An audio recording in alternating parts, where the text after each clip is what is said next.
Hello everyone, and here we are again, yet another seasonal over on every single region, and we're going to start our interviews with every single winner. The first is going to be Thomas. He won the European seasonal. How are you doing, Thomas? How are you feeling? Yeah, I'm super happy to be here, and yeah, I'm feeling good. Did you expect at any point to win a seasonal or to be here? Yeah, I didn't expect it. I was going for the semis to qualify for the worlds, but yeah, I didn't expect the win. Yeah, but you are, let's say, a casual around here. You have been here before. You are no stranger to tournaments. You have been part of that powerhouse Czechia team in the first EU Masters. And yeah, you are a pretty seasoned player, we could say so. But could you tell us a bit more about who you are in real life? What are you doing? Yeah, so my name is Tomas or Tomáš in my language. I'm 18 years old and I'm a student. And yeah, as a hobby, I'm playing video games competitively. Have you always been playing video games competitively, or are you sometimes playing them for fun or just to chill, to relax? Uh, Not that much. I feel like when I play the video games just for fun, it feels like waste of time. And if you play competitively, it doesn't feel like it. So yeah, I just like to play competitive games. Yeah, it shows, it really shows. But what is your background in terms of card games before arriving to Terra? Did you play anything else? Yeah, so I used to play Hearthstone when I was like 13 years old, and also Gevent when it was back in beta. And did you play competitively in any of them? Did you try the tournaments in there or just purely for fun or ladder? So Gwent was basically just for ladder, and in Hearthstone, yeah, I was in ladder, I was doing fine, and also some small tournaments in Strivire and some Czech tournaments. And did you win anything out there or still trying to win something? Well, in Hearthstone, I had some small accomplishments from the tournament, some small prizes, but yeah, like nothing big. And what made you arrive to Legends of Runeterra? What was the, let's say, key factor? What was your motivation to try Legends of Runeterra first and foremost? So basically, I used to play Overwatch as a competitive game, and yeah, I couldn't go with Overwatch anymore because of the chronic pain of my left arm. But I still wanted to play competitively, so I had to go back to card games. And yeah, I found a new card game, so I guess I just told myself I could do well in this. So yeah, I just tried it out. That sounds nice. But now, since you've been trying Legends of Frontier, you've been performing here. Do you have any favorite card? Any card that you like, for example? Uh, I wouldn't say like a specific card, but I like aggro decks, so I guess I would say Decimate because it represents the aggro the most. All right, so you are the go face guy. Yeah, I really like fast decks. Yeah, because I'm thinking a lot, I'm roping a lot. So yeah, I'm happier with the fast decks. All right, so you're here before Dine. I didn't know you were roping that much. To be fair, watching it or casting it, but now it's good to know. But yeah, it gives you a little bit of breathing time because you are thinking on your opponent turn. But you do have some favorite cards. You do have Decimate, but do you have any card that you dislike? Maybe you do not want to see some of the time. Yeah, I definitely hate invokes because it's something you cannot really play around. It doesn't feel good, and yeah, because I like aggro, I don't like healing, so I would say star shaping. I completely agree. When I see Star Shaping, all my dreams are broken, and I only wish that as well. But do you remember any funny or sad moments? Maybe in this tournament, maybe in on ladder or at any point in the game. I guess from the seasonal, I wouldn't say funny or sad, but it it's annoying when you are doing mistakes. But yeah, I was kind of stressed out and I did some small mistakes that didn't matter in the end. But yeah, it's always annoying when you do mistakes. Oh, I get it. So I mean, how do you feel after you do a mistake? Do you just rewatch the VOD over and over to just see what you have done differently? Do you try to improve, or what's your approach after you've seen a mistake? Yeah, I definitely try to memorize the mistake and yeah, not do it again in the same situation. So yeah, I just watch the bot again. Okay. You are really trying to improve. That is nice, but speaking of improvement, let's dive in a bit into the tournament scene and what did you do in the tournament? And how was actually the experience in the Swiss rounds before arriving into the top 42? What decks did you bring there? So I bring the same as in the top cut, and yeah, basically met two counter lineups, lost those 0-2, and I just won the rest. So yeah, it was pretty good. And did you feel that your lineup was particularly weak against anything, or what did you try to strategize? What did you try to build it for? What did you want to be? So I wanted to ban TLC and beat or never just never ban Azir, Irelia. And yeah, it's losing against decks like Overwhelm, Ash, Teemo. So everything that is bad against Irelia, they just ban it and win against two of my other decks. But yeah, I didn't expect much of that, so yeah, I went with that lineup. What was the reasoning to still keep the same lineup into the top cut? Did you expect the same meta, or were you just confident that you can pilot those three decks perfectly, even into the? So first of all, it was a comfort pick for me because this season these three decks were the most played decks for me. And also when I compared the decks to two top 32 from open rounds of players, it was really wide, and it wasn't like last time when most of the people ran TLC and you could just target it. So yeah, I just went with the same all around good lineup. And was there at any point any opponent that would have scared you, that you were afraid of, either in the Swiss rounds to face him, or maybe in the top 30? You knew what you might face. Uh, maybe Pokrovec, not because of the lineup, but because I know how good he is, and I know how he prepared and how his preparation is really precise.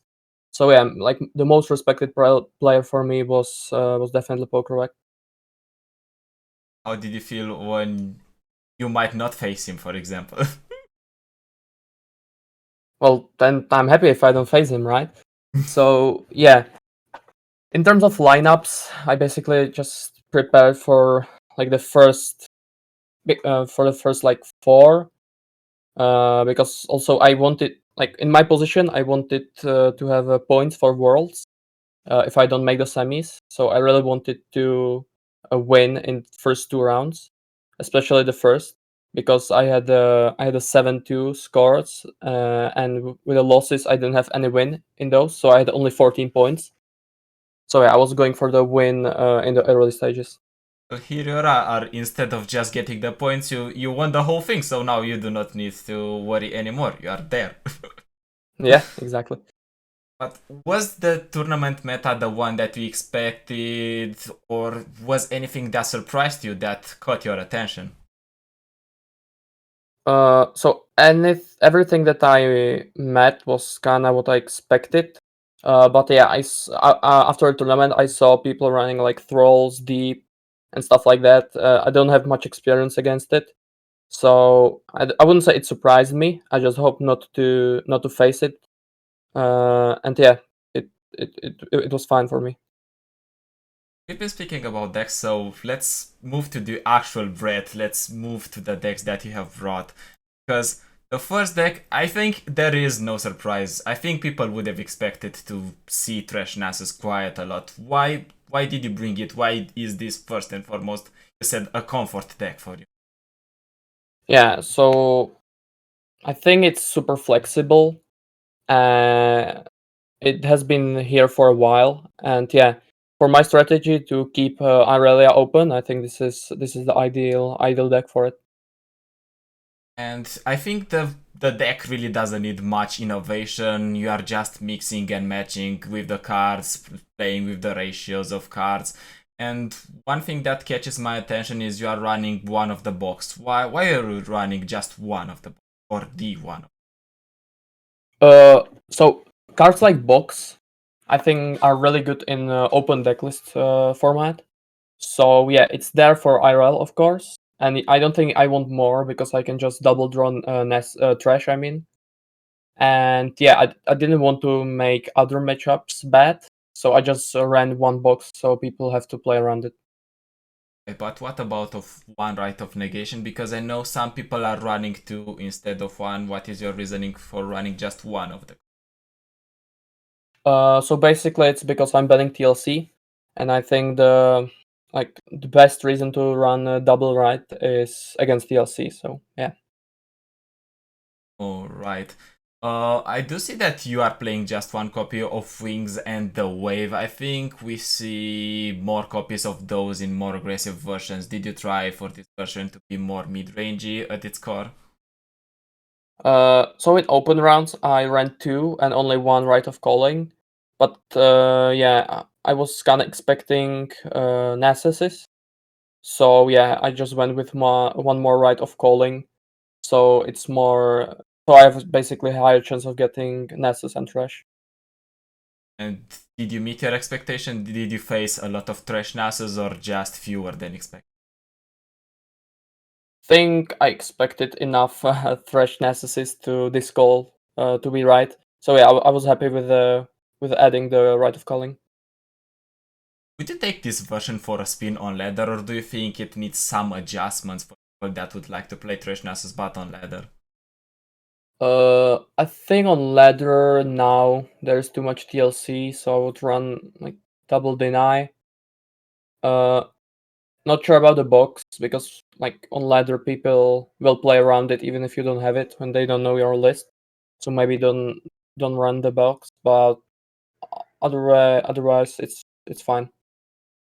Right, and you brought Trash Nasus, and for people who might not know the archetype or not be familiar with, what does Trash Nasus love to see? What do you want to queue against most of the time? So basically an aggro deck and Azir Irelia, and just hope you don't want to meet TLC, any freezes, that kind of stuff, any hushes, any Targon decks basically. Talking about before the interview that even if they draw Hush, you might still have a chance. Why do you feel like this deck has a chance and basically doesn't need Nasus all the time? Yeah, so basically, because of this version, it's built against Azir IRL. It's like pretty aggro version. So even if you don't draw Nessus or it gets hashed, you can basically win other way, which is aggroing your opponent down. Right, usually I think it works because even though this deck can go aggressive, it is also good against aggro itself. It's kind of tricky, it's kind of mutation. But you mentioned Azir Aurelia. Speaking of the devil, the next deck that you have brought was, in fact, Azir Aurelia. Is there any specific reason for bringing it besides eating a ban or just being the best deck in the meta? Because it's no secret.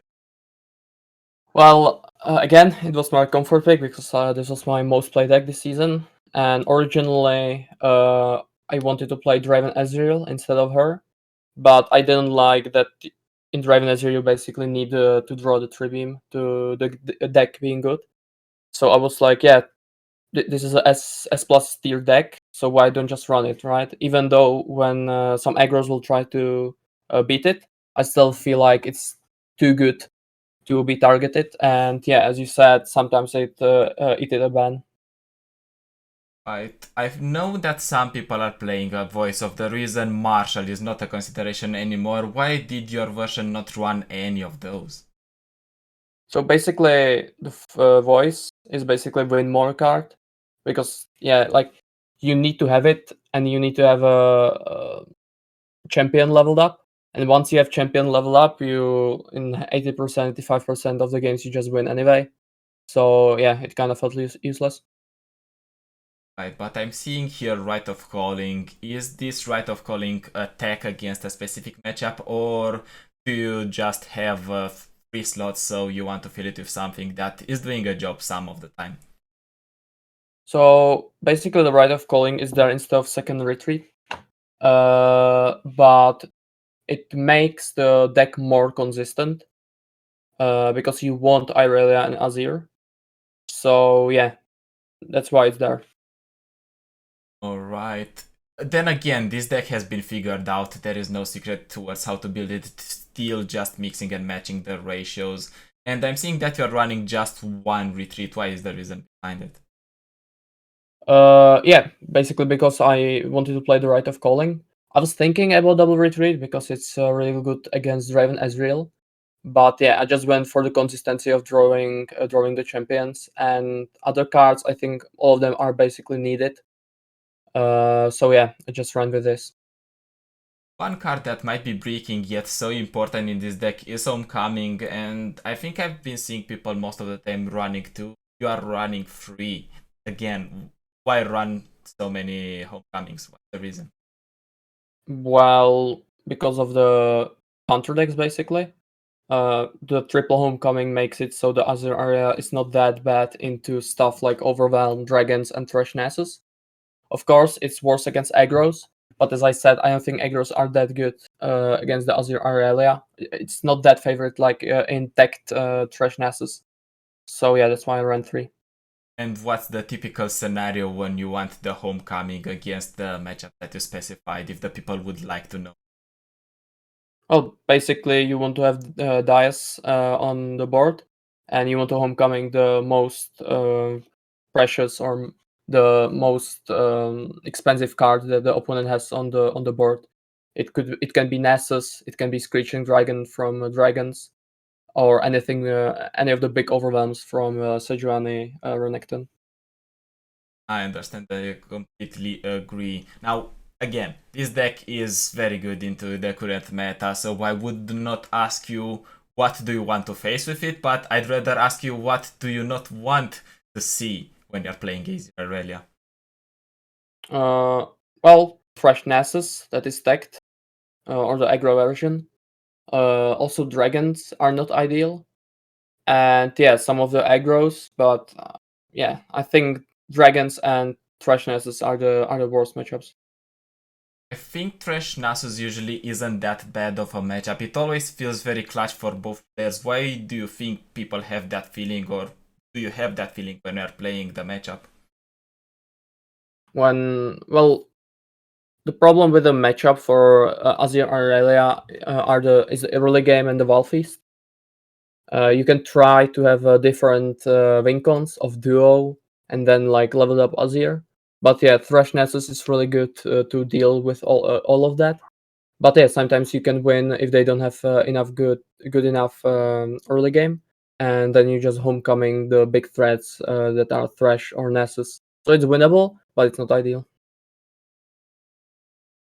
Then we're going to move to a deck that before you said it did eat a lot of bans, it did take a lot of bans. We're talking about dragons. Again, this is a comfort deck. Why did you bring it to the tournament? So again, my strategy was to ban TLC and play against Irelia, and it beats aggro. So yeah, I wanted to have like basically 2 good decks against aggro. So because I expected an open rounds like triple aggro to counter the IRL. So if they ban one, I want to have the second one to at least steal one win. So yeah, that's why I ran it, and as you said, it's my comfort pick because it was like third most played deck this season for me. Why did it take so many bans? Why did it take so many bans onto dragons? What lineups did you face? Well, I think because people ran the Nessus a lot, right? So they didn't want the Hush. Also, they knew I would ban TLC, so this deck is bad against TLC, then they wanna ban it. And yeah, I think it's one of the decks that can win any matchup, even the bad ones. Like even if you are playing against Draven Ass, that is bad matchup, you can still like easily win it. So yeah, I think it's like solid deck itself. Definitely is a solid deck. I think when Azir Aurelia became the top deck, people were trying to play Demacia Targon in any shape or form, counter it. Then Azir Aurelia took a nerf. Is the matchup far better now that Azir Aurelia took a nerf, or are you still struggling against it? I think it's definitely worse than like Thresh Nessus against IRL, because Thresh Nessus is favorite a lot. But against dragons, it sometimes can be 50-50 if you don't tech against it. But yeah, cards like Strifing Strike are really good because you want to have a lot of cheap combat tricks that can counter the recalls. And something like Radiant Guardian can be really good because they either have to play around it, or they need to use the homecoming on it. Very interesting. I'm looking at the cards that you are running. People are usually not playing the Solari Priestess slot. They are going for Solari Priestess, or they're going for the more mid-range version, just going full in dragons, less invokes. Why are you playing just one of Solari Priestess? Well, I love one-offs in the open deck list.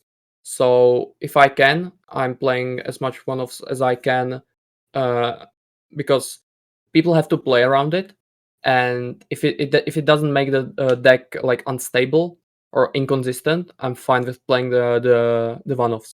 Also, it can be good if someone decides not to ban it and run something like Draveness or Thresh. The Slow Priestess is really good because of the combat on a Pharaon or on a Nessus.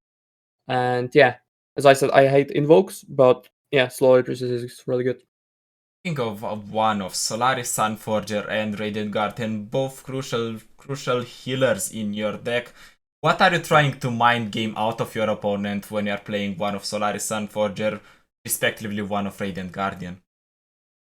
So basically, I used to play double Solari in like a ranked version, but as I said, I think Radiant Guardian is better. It's like really good one-off because you don't need to have it in hand. You can just bluff it, right? You can just pass on turn 5 if you want and make your opponent think you have it. And I really love the opportunity to do that. So yeah, that's why. And then again, we're speaking about one-offs. We have been seeing this one-off Zoe in most of these Targon Demacia decks. In every goddamn deck you see the one-off Zoe. Why is she there? Well, of course, against Azure Area, she's really good, right?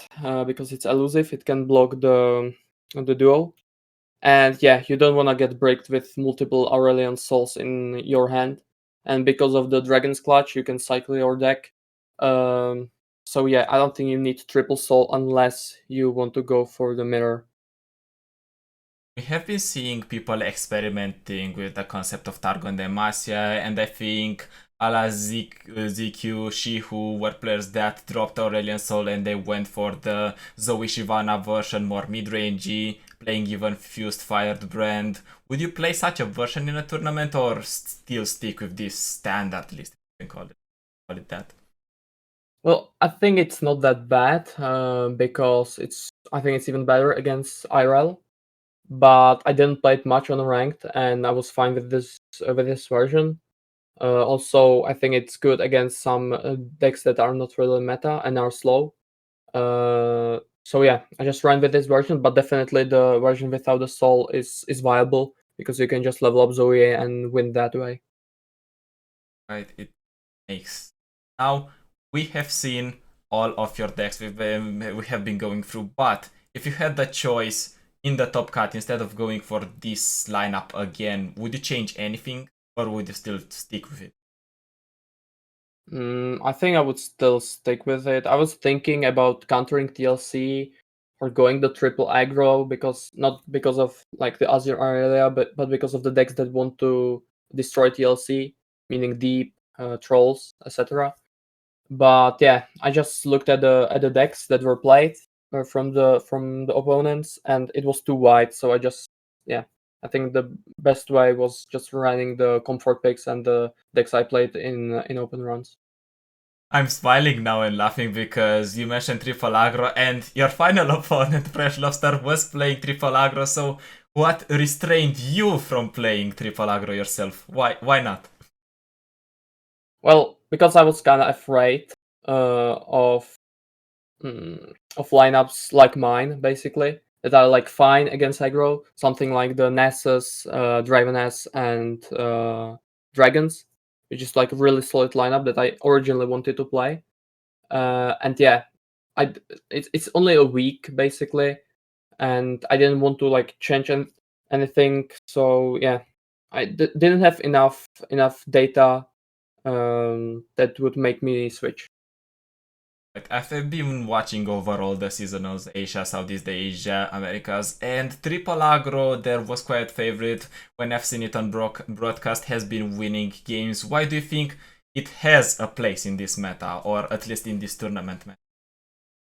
Well, I think it's because a lot of lineups just play something like, let's say, Overwhelm or Deep or Trolls that just ban IRL, are good against TLC, right? Because these two decks are basically the best decks in the meta. And also, like, Overwhelm is fine against Thresh Nessus, right? So it looks super good. And then you run into aggro and you are really sad, right? So I think that is the reason. I think I've been asking people, at least in other Discords, Masters players, if a Triple Aggro isn't just a glass cannon, like, you do not expect to go far, but you might drag some good players along with you in the hole, if you can say it like that.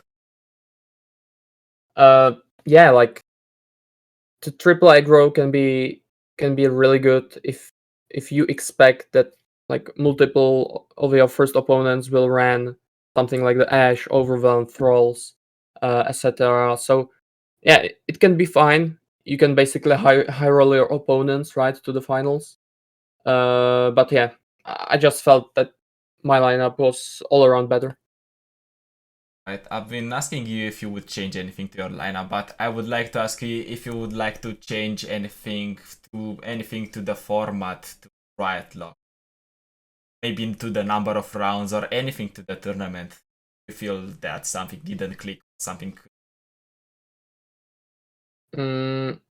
I guess two things. Maybe the open round that could be like not 1024 people if I'm not mistaken, but less people. And in Top Cut do the losers bracket. So if you get unlucky series, you can make a comeback. Right. Why do you think there should be less people? Maybe because you really want to play against the top players, the top dogs, or what's the reason? Yeah, exactly. So the competition is like higher, and the concentration of good players is higher. And yeah, I think now it's like super easy to get into the tournament uh, through ladder or through the gauntlet, and I think it should be more challenging. Right. Maybe this feedback is going to be heard and they might be changing it. I'm definitely looking forward. But we do have this enables some of those Cinderella stories where there's that one player that qualified, maybe he's silver, he qualified from Gauntlet, and then he's just winning the whole thing. Yeah, that's possible. What is your favorite format that you have been playing so far? Is it Royal Lock or is it something else? Yeah, I think the Riot Lock format is fine, but I also like the format that Giant Slayer Tournaments has with two decks, no ban, and with the losers bracket. So yeah, I think these two are really interesting. Right, we have been fooling around, we have been talking about this and that, but now is the important and burning question. What are you going to do with the money? What's your plan with it?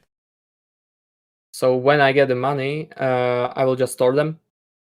I don't want to like I just store them for future needs. I don't have any plan to spend it on anything.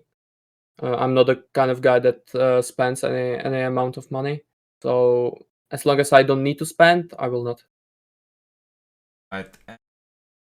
For preparing for this tournament or for tournament in general, do you have any partners, anyone really that supports you, that helps you maybe scream, maybe gives you some advice? Because now is the moment to let them shine a bit. Yeah, so I would definitely mention I'm So Humble, which is a Swedish player that was in the EU Masters. He scrimmed with me a lot. Also Badge Tech and Pokrovec, right? My Czech teammates from the last EU Masters. And yeah, I guess that's it. Yeah, these people really helped me. I am glad to see so many big names and really a tight community that helps each other, that help people scream each other. And now for the closing question, if you could tell the people only one thing to the people that are now watching, what would that be? What would be your last thought to the audience? Well, I guess thank you for everyone that was rooting for me, and yeah, I hope I will do fine in the Worlds qualifier. We are definitely having high expectations of you, as well as from any EU player, to be fair, because we do have some pretty good and some damn strong players. We do expect a lot of you. Congratulations again, and thank you for being around. But for you, ladies and gentlemen, the fun is not over. This is just the first interview. There's 3 more regions, 3 more seasonal winners, and there's going to be 3 more interviews to come. So until then,